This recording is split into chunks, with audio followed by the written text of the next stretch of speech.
কখনো বলেন ইয়া আইয়ুহার রাসূল, রাসূল বলে সম্বোধন করলেন, নবী বলে সম্বোধন করলেন।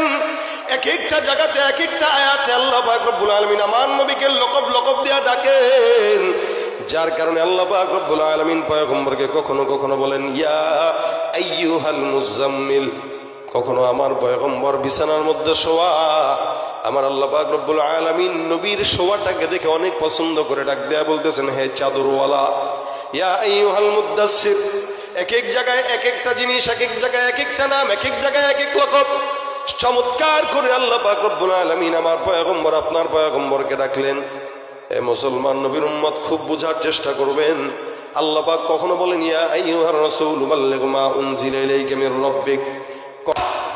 বিখ্যাত একজন তাবেঈ, আল্লাহ যে আমাদেরকে কতটা মহব্বত করে এটা একটু ঘটনা শুনিলে বুঝবেন। আতা ইবনে আবি রবাহ রাহমাতুল্লাহি আলাইহি, ওনার একটা খাদেমা ছিল, দাসী। এক সময় দাস দাসীর প্রচলন ছিল, এখন আর নাই। দাসীর প্রচলন যখন ছিল তো আতা ইবনে আবি রবাহের একজন খাদেমা ছিল। উনি একদিন ঘুম থেকে জাগলেন, জেগে তাকায় দেখে উনার দাসী যায় নামাজে বসে বসে দোয়া করতেছে আর আল্লাহর কাছে একটা জিনিস চাইতেছে। আল্লাহ পাকের কাছে এই কথা বলতেছে যে আল্লাহ তুমি যে আমাকে ভালোবাসো, কথাটা বুঝেন। দাসী বলতেছে আল্লাহ তুমি যে আমাকে ভালোবাসো এই উসিলায় ওই জিনিসটা আমারে দিও। এটা হলো নারীদের স্বভাব। নারীরা স্বামীর পাঞ্জাবির বোতাম লাগাবে অথবা শার্টের বোতাম লাগাবে অথবা কোনো কিছু করবে, বলবো গো জান তুমি আমারে ভালোবাসো না? হ্যাঁ বাসি। বাসলে ওই জিনিসটা দিও। কি হে আবদার করে এই জায়গাটায় যে আমারে ভালোবাসেন আপনি? বাসি তো, তা ভালোবাসলে আমার এটা দেন না কেন? ভালোবাসেন তো দেন। আতা ইবনে আবি রবাহ রাহমাতুল্লাহি আলাইহি, তুমি কি বলতেছো? তুমি বরং এই কথা বলো যে আল্লাহ আমি যে আপনাকে ভালোবাসি এই উসিলায় আপনি ওইটা দেন। আরে না না, কিসের আল্লাহরে আমি ভালোবাসি? আল্লাহ আমাকে ভালোবাসে, আমি আল্লাহকে ভালোবাসতে পারি না। এই জন্য আমি বলতেছি আল্লাহ আপনি যে আমাকে ভালোবাসেন ওই উসিলায় আপনি ওইটা আমাকে দেন। কথার ভিতরে হিকমত আছে, কথার ভিতরে অনেক গভীরতা আছে। দাসী হইতে পারে, তাবে যেমন তাবের দাসীও তেমন। আর আমরা যেমন আমাদের ড্রাইভার, আমাদের কাজের লোক, আমাদের সন্তানরাও মনে হয়। আমাদের ইমান দুর্বল, তাদের অবস্থাও দুর্বল। আতা ইবনে আবি রবাহ বলতেছেন কেমনে তুমি বুঝলে আল্লাহ তোমাকে মহব্বত করে? কারণ হইল এই যে গোটা আশেপাশের সব বাড়িগুলোর দিকে একটু তাকায় দেখেন, সবাই ঘুমাইতেছে, লাইট বন্ধ। দেখবেন ফজরের নামাজের সময় ওযু করতে যখন উঠেন প্রত্যেকটা বিল্ডিং এর লাইট বন্ধ, ঘুমায়। দেখা যায় না?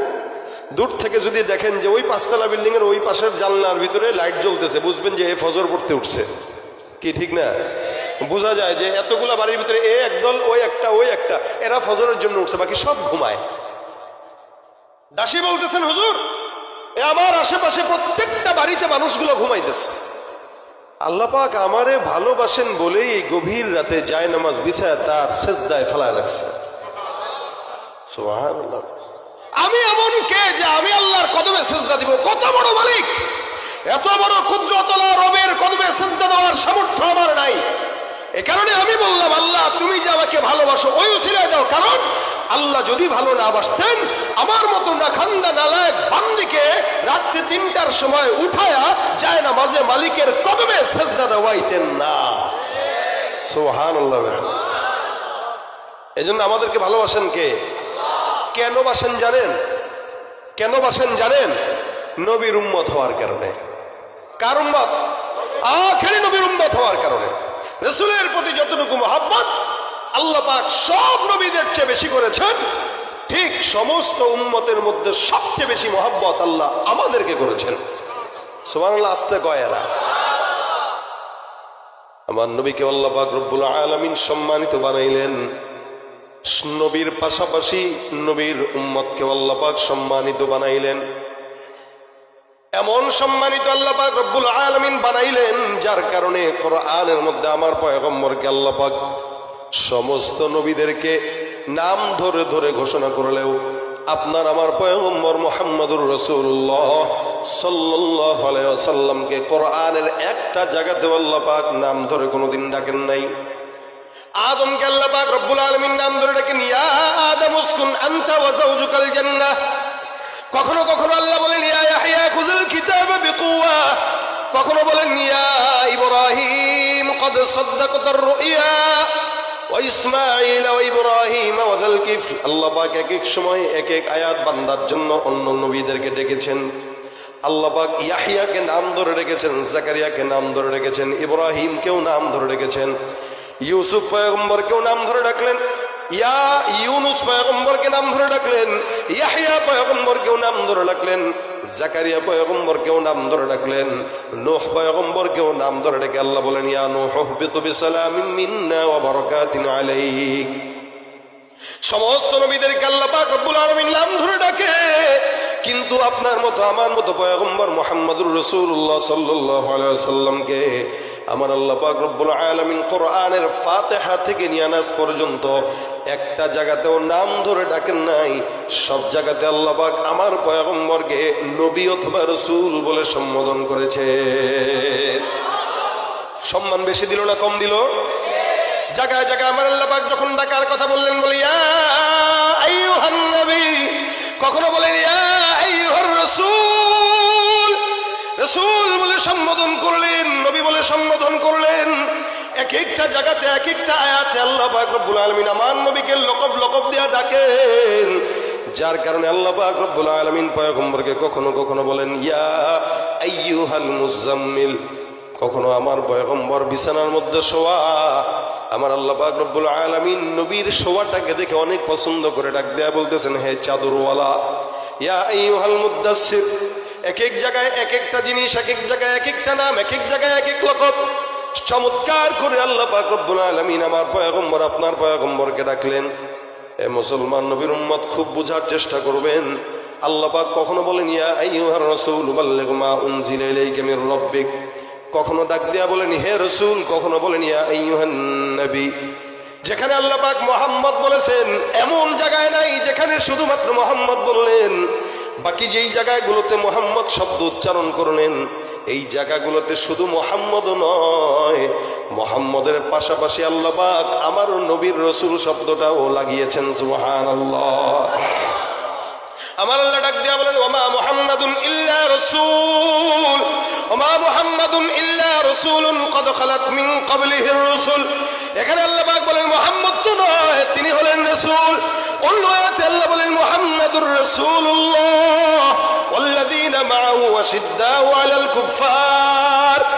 জায়গায় জায়গায় আল্লাহ পাক আমার পয়গম্বরকে রাসূল বলেছেন, সম্বোধন করেছেন। আল্লাহ পাক অন্য আয়াতে বলেন মা কানা মুহাম্মাদুন আবা আহাদিম মির রিজালিকুম ওয়ালাকির রাসূলুল্লাহি ওয়া খাতামান নবিয়্যিন। আমার আল্লাহ পাক রব্বুল আলামিন এই জায়গাতে আমার নবীকে ডাক দিয়ে বলেন মা কানা মুহাম্মাদুন, মুহাম্মদ কোন পুরুষের পিতা নয়, মুহাম্মদ কোন পুরুষের পিতা নয়। মা কানা মুহাম্মাদুন আবা আহাদিম মির রিজালিকুম, মুহাম্মদের পরিচয় মুহাম্মদ কোন পুরুষের বাবা নয়, মুহাম্মদের পরিচয় হলো দুটা। এক নম্বর ওয়ালাকির রাসূলুল্লাহ, দুই নম্বর ওয়া খাতামান নবিয়্যিন। এক নম্বর পরিচয় হলো তিনি কার রাসূল, কার রাসূল? ওয়ালাকির রাসূলুল্লাহ ওয়া খাতামান নবিয়্যিন। এক নম্বরে আল্লাহর রাসূল, দুই নম্বরে আখির নবী। যদিও আমাদের দেশে কাদিয়ানীরা আছে যারা আমার শেষ নবীর খতমে নবুয়ত মানে না, মনে রাখবেন এই কাদিয়ানী বাংলাদেশে আছে, হিন্দুরা থাকবে, মুসলমান থাকবে, খ্রিস্টান থাকবে, বিধর্মীরা থাকবে, কাদিয়ানীরাও থাকবে, তবে মুসলমান পরিচয় নয়, কাফের পরিচয়, ঠিক কিনা? কি হবে শেষ নবীজির উম্মত বলে দাবি করে যদি ওই নবীর চেয়ার কাদিয়ানীরা দখল করে? কি হবে শেষ নবীজির উম্মত বলে দাবি করে যদি ওই নবীর চেয়ার কাদিয়ানীরা দখল করে?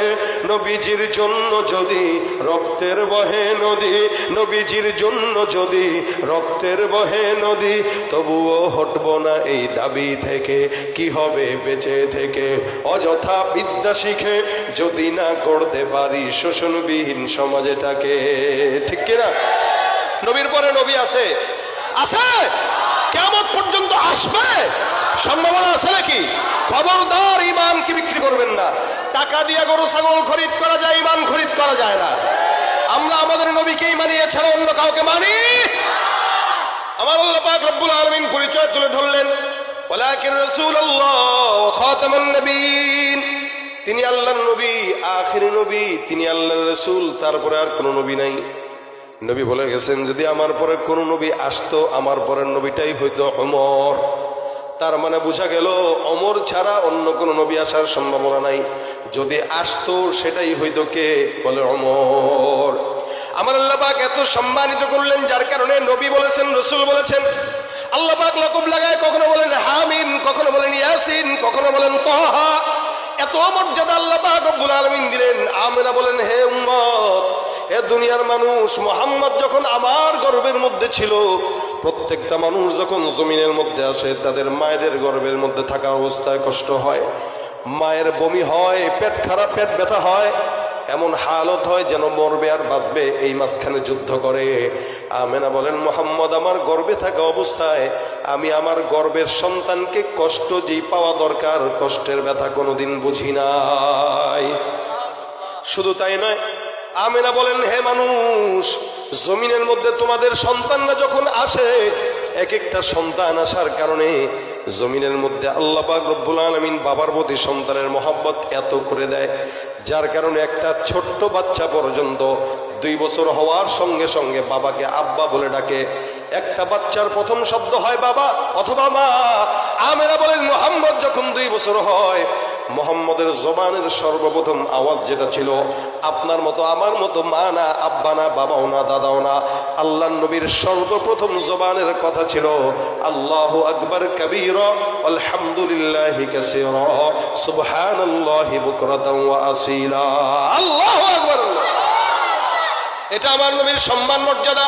নবীর প্রথমে কথা হবে আল্লাহু আকবার। এ মুসলমান, এটা আমার নবীর মর্যাদা। সারা জমিনের মধ্যে এমন কেউ নাই যেই বান্দাটা তার জবানের মধ্যে সর্বপ্রথম আল্লাহু আকবার শব্দ বলবে, কিন্তু আমার পয়গম্বর আল্লাহর পবিত্রতা ঘোষণা করলেন। যদিও বয়স কম, কিন্তু আল্লাহ পাক রব্বুল আলামিন তাকে রহমত এমন নবী বানাইছেন, যার কারণে তার প্রথম শব্দটাও মাওলার প্রশংসা। আল্লাহ পাক রব্বুল আলামিনের আল্লাহ পাক রব্বুল আলামিনের শানে প্রশংসা সম্বলিত শব্দের আওয়াজ। এটা রাসূলের মর্যাদা। নবীর কণ্ঠ দিয়ে অন্য কোনো আওয়াজ বের হবে এটা আল্লাহ চান না, যার কারণে রাসূলের জবান দিয়ে আল্লাহু আকবার শব্দটা সর্বপ্রথম আল্লাহ পাক বের করছেন। এভাবে প্রত্যেকটা জায়গায় রাসূল বলেন, আল্লাহ পাক আমাকে আনতে যে আদম থেকে নিয়ে আমি পর্যন্ত যত মহিলা আসছে, হাওয়া থেকে নিয়ে আমার মা, আমার নানি, আমার দাদি পর্যন্ত, রাসূল বলেন মা বাগাত ইমরাআতু নবিয়্যিন কাত্তুন, আমি থেকে নিয়ে আদম হাওয়া পর্যন্ত, আমার নানি, তার নানি, আমার দাদি, তার দাদি, এমন করে করে হাওয়া পর্যন্ত যত মহিলা আসছে বা গেছে, এর ভিতরে একটা মহিলাকে আল্লাহ পাক কোনোদিন জিনা করার নাই। সুবহানাল্লাহ। একজন যদি জিনা করে মাঝখানে ঢুকে যায়, তাহলে তো রাসূলের পবিত্রতা নষ্ট হয়ে যাবে। এই কারণে নবীদের মাদেরকে আল্লাহ পাক নিজে হেফাজত করছেন। ভাইরা আমার, এই কারণে আল্লাহ পাক রব্বুল আলামিন নবীকে বলেছেন রাহমাতুল লিল আলামিন। সারা নবীদের সরদার, আকায়ে নামদার মুহাম্মদুর রাসূলুল্লাহ সাল্লাল্লাহু আলাইহি ওয়াসাল্লাম জমিনের মধ্যে রহমত, আসমানের জন্য রহমত, গাছের জন্য রহমত, সমুদ্রের জন্য রহমত, মাটির জন্য রহমত। আবু জাহেল এসে ডাক দেয়া বলে, মুহাম্মদ যদি আমার মুঠির মধ্যে কি আছে বলতে পারো, বিশ্বাস করবো তুমি সত্য নবী। মুহাম্মদুর রাসূলুল্লাহ সাল্লাল্লাহু আলাইহি ওয়াসাল্লামকে প্রশ্ন করছে আবু জাহেল যে, মুহাম্মদ যদি বলতে পারো এটার ভিতরে কি, বুঝবো তুমি সত্য। এ মনে করছে পারবে না। রাসূল পাল্টা প্রশ্ন করলেন, আচ্ছা আমি বললে খুশি হবে না, ভিতরে যেটা আছে এটা বললে খুশি হবে? কি কথা বুঝেন? সুবহানাল্লাহ। আসতে কইলেন যে নবী চাইলে বলতে পারতেন আচ্ছা আমি বলতে পারবো, কিন্তু রাসূল এটা বলেন না। বলেন কি, আমি বললে খুশি হবা নাকি ভিতরেরটা বললে খুশি হবা? তার মানে নবী জানে যে আমার সত্যায়ন মাটি পর্যন্ত দিবে। সুবহানাল্লাহ। এমনি দিয়ে কয়, এই বলেন ভিতরে কি আছে? রাসূল কয়, এই মুঠির মধ্যে কি আছে বলো, আমি কে? আবু জাহেলের হাতের মুঠা থেকে মাটির টুকরা পর্যন্ত রাসূল করিম সাল্লাল্লাহু আলাইহি ওয়াসাল্লামের নবুয়তের সাক্ষী প্রদান করে দিয়েছে। কপাল পোড়া হইলে যা হয়, যখন বলছে আরে মুহাম্মদ তোমার তো আমি মিথ্যাবাদী ভাবতাম, কিন্তু তুমি তো এখন দেখি বড় জাদুকর। কি কয়, কি বলে? জাদুকর। জাদুকর রাসূল নাকি জাদুকর? জাদুকর বললেও গোটা দুনিয়ার কাফের বেঈমানেরা নবীর আওয়াজকে থামিয়ে দিতে চেয়েছে, আবু জাহেল উতবা পর্যন্ত চেয়েছে। নবী যখন সর্বপ্রথম আওয়াজ দেয়, এই ইয়া আইয়ুহান নাস কুলু লা ইলাহা ইল্লাল্লাহ তুফলিহু, আয়াত পড়ো, লা ইলাহা ইল্লাল্লাহ কালেমা পড়ো তো সফল হয়ে যাবা, সর্বপ্রথম যিনি বিরোধিতা করেছিলেন তার নাম কি? আবু লাহাব। সে রাসূলের কি হয়? কি হয়? তার মানে বোঝা গেল ঘরের মানুষ বিরোধিতা করে আগে, ঘরের ভাই শত্রুতা করে আগে, চাচা করছে আগে বিরোধিতা। কেউ কথা বলার সাহস করে না। কি মোহাম্মদের মতো লোক মিথ্যা বলবে? এটা তো হয় না। মোহাম্মদের মতো লোক মিথ্যা বলবে, এটা হয় না। আবু লাহাব কা তাব্বাল্লাকা ইয়া মুহাম্মদ, আল্লাহ পাক বলেন রাসূল আপনাকে গালি দিছে, বদদুয়া করছে, টেনশন নিয়েন না, এ তো আপনাকে বদদুয়া করছে, আর অটোমেটিক আমি তার বংশকে নির্বংশ করে দিলাম। তাব্বাত ইয়াদা আবি লাহাবি ওয়া তাব্বা মা আগনা আনহু মালুহু ওয়া মা কাসাব সায়াসলা নারান যাতা লাহাব ওয়া ইমরাআতুহু হাম্মালাতাল হাতাব ফি জিদিহা হাবলুম মিন মাসাদ। ও ওর সন্তান, ওর সম্পদ, ওর বউ সবগুলা সহ জাহান্নামে যাবে। সুবহানাল্লাহ। আবু জাহেল উতবা সাহেব রাসূলের নাম মিটাই দিতে চাইছে। আল্লাহ কয় গোটা দুনিয়াতে তাকায় দেখো তো বান্দা, ডোনাল্ড ট্রাম্প পর্যন্ত এর মা তার নাম ট্রাম্প রাখছে, আবু জাহেল রাখে নাই, আবু লাহাব রাখে নাই। আমাদের পাশে মোদিজি, কি বলেন? আবু লাহাব তো আর নাম না, ভিন্ন নাম। যত বড় শয়তান হোক আবু জাহেল নাম রাখে? আসেনি এলাকায় কে আবু জাহেল ভাই? অথবা আমার বাপের নাম ছিল আবু জাহেল, দাদার নাম ছিল আবু জাহেল, কন্যা কেউ একটু থাকলে আসুন না, একটাও আছে? আসবে কেউ? আচ্ছা বলেন তো মোহাম্মদ আছে কিনা? আপনার নামের শুরুতে আছে কিনা?